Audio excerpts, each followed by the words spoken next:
રાજીભાઈ અત્યારે ક્યાં ઉપડ્યા? અરે હોળી જોવા માટે. શું વાત કરો છો? એવી ક્યાં હોળી છે? અરે આ એવી હોળી છે જે હળગાવવામાં તો આવે પણ એ હળગતા સળગતા લાકડા હોળીના એકબીજા પર નાખવામાં આવે. શું વાત છે?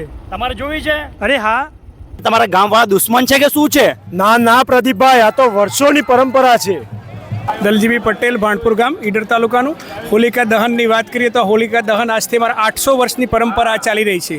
બાણનગરી વસેલી ત્યારથી આ ભાણપુર ગામ પડેલું. આ પરંપરા હોળીના દિવસે આખા ગામમાંથી સંયુક્ત લાકડા ભેગા કરવામાં આવે છે અને બધા જ કમ્યુનિટી આમાં આવે છે અને લાકડા હોળી પ્રગટ્યા પછી આ રીતે હોળી રમવા માટે અહીંયાથી લાકડા બહાર કાઢવામાં આવે છે. કાઢ્યા પછી આખી પરંપરા મુજબ રમીએ છીએ. અમને કોઈને કશું જ અત્યાર સુધીમાં કંઈ નુકસાન થયું નથી. આજે રમીએ છીએ જાણે એકબીજાના જૂથ બનીને રમતા હોય, પણ આવતીકાલને સવારે કોઈને ખ્યાલ ના આવે કે આપણે કઈ રીતે રમ્યા. એક અરસપરસના સરસ પ્રેમભાવથી પૂર્વકનો આ ઉત્સવ અમે ભાણપુર ગામ તરફથી મનાઈ રહ્યા છીએ.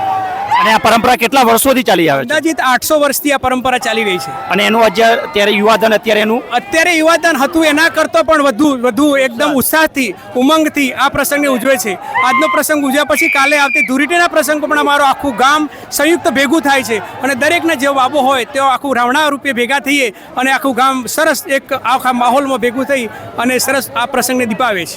ટૂંકમાં કોઈ મતભેદ નથી, કોઈ રમખાણ નથી, ખાલી આ વર્ષોની પરંપરા છે જે આ ગ્રામજનો જાળવી રાખી છે.